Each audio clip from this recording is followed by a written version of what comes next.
കർത്താവിൻ്റെ അതിപരിശുദ്ധമായ നാമം വാഴ്ത്തപ്പെടുമാറാകട്ടെ. പ്രിയപ്പെട്ടവരെ, ഇന്ന് നിങ്ങൾക്കായി സമർപ്പിക്കുന്നത് പ്രത്യേകിച്ച് ഭവനമില്ലാത്ത മക്കൾക്ക്, ഭവനം പണിയാനിരിക്കുന്ന മക്കൾക്ക് എല്ലാവർക്കുമായി സമർപ്പിക്കുന്ന വചനം: കർത്താവ് വീട് പണിയുന്നില്ലെങ്കിൽ പണിക്കാരുടെ അധ്വാനം വ്യർത്ഥമാണ്. കർത്താവ് നഗരം കാക്കുന്നില്ലെങ്കിൽ കാവൽക്കാർ ഉണർന്നിരിക്കുന്നതും വ്യർത്ഥം. സങ്കീർത്തനം 127:1.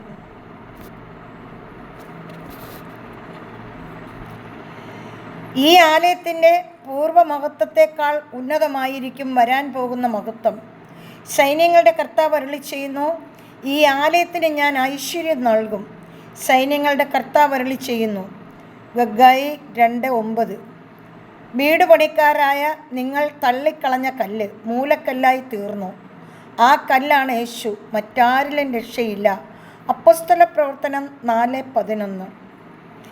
ഞാൻ അവർക്ക് സമാധാനവും ഭദ്രതയും സമൃദ്ധമായി കൊടുക്കും. യൂദായ്ക്കും ഇസ്രായേലിനും ഞാൻ ഐശ്വര്യം തിരിച്ചു നൽകും.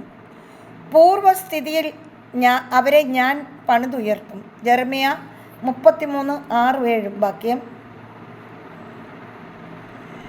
കർത്താവിൻ്റെ വചനം.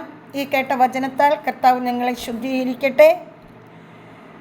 പ്രിയപ്പെട്ടവരെ, നമ്മളുടെ ദൈവത്തിൻ്റെ വചനം നാം പ്രതീക്ഷിക്കുന്നതിലൊക്കെ അപ്പുറമാണ്. നമ്മളെ രക്ഷിക്കാൻ കഴിയുന്ന വചനം.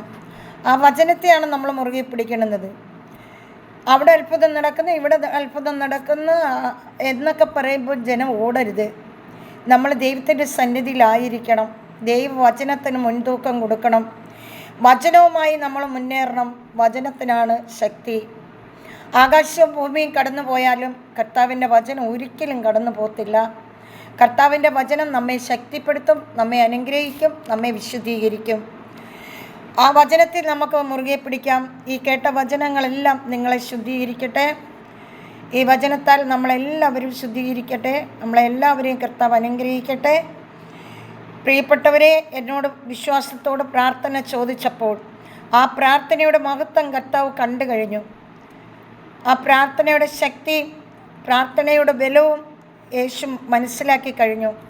ആയതിനാൽ എന്നോട് പ്രാർത്ഥന ചോദിച്ച എല്ലാ മക്കളുടെയും കാര്യങ്ങൾ കർത്താവ് നടത്തിത്തരും. നിങ്ങൾക്കെല്ലാവർക്കുമായി ഞങ്ങൾ പ്രാർത്ഥിക്കും. ശക്തനായവൻ എനിക്ക് വലിയ കാര്യങ്ങൾ ചെയ്തിരിക്കുന്നു, അവിടുത്തെ നാമം പരിശുദ്ധമത്രേ എന്ന് പറഞ്ഞ പരിശുദ്ധ അമ്മയോട് ചേർന്ന്, ഈ ലോകത്തിൽ ദൈവത്തെ അറിയുന്ന സകല വിശുദ്ധരോടും ചേർന്ന് പ്രാർത്ഥിക്കുന്നു. പരിശുദ്ധിയിലും വിശുദ്ധിയിലും നിറഞ്ഞു ജീവിക്കുവാൻ സകല ദൂതന്മാരോടും മാലാഖമാരോടും ചേർന്ന് പ്രാർത്ഥിക്കുന്നു. പിതാവായ ദൈവമേ, അങ്ങയുടെ വാത്സല്യകരം എൻ്റെ എല്ലാ പ്രിയപ്പെട്ടവരുടെ മേലും ഇരിക്കുമാറാകട്ടെ എന്ന് പ്രാർത്ഥിക്കുന്നു. അവർക്ക് ആവശ്യമായ എല്ലാ നന്മകളും കൊണ്ട് നിറയ്ക്കണമേ. ഒരുവൻ പോലും നശിച്ചു പോകുവാൻ കർത്താവ് ആഗ്രഹിക്കുന്നില്ലല്ലോ അപ്പ.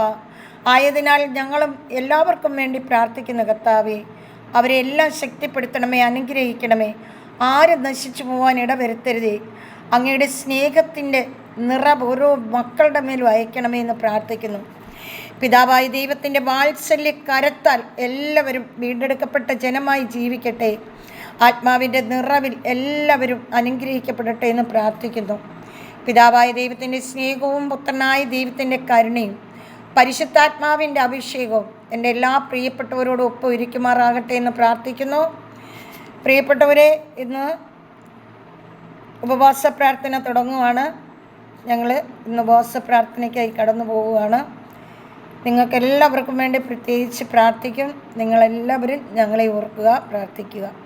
നമുക്ക് അങ്ങോട്ടും ഇങ്ങോട്ടും പരസ്പരം പ്രാർത്ഥിക്കാനാണ് ദൈവം പറഞ്ഞിട്ടുള്ളത്. അങ്ങനെ നമുക്ക് പ്രാർത്ഥിക്കാം. അങ്ങനെ പ്രാർത്ഥനയിൽ നമുക്ക് വളരാം. കർത്താവ് നിങ്ങളെല്ലാം സമർത്ഥമായി അനുഗ്രഹിക്കട്ടെ. അമല ധ്യാന കേന്ദ്രത്തിലേക്ക് നിങ്ങളെല്ലാവരെയും സ്വാഗതം ചെയ്യുന്നു. ഹല്ലേലൂയ. കർത്താവ് നിങ്ങളെല്ലാം സമർത്ഥമായി അനുഗ്രഹിക്കട്ടെ. Praise the Lord. ആമേൻ.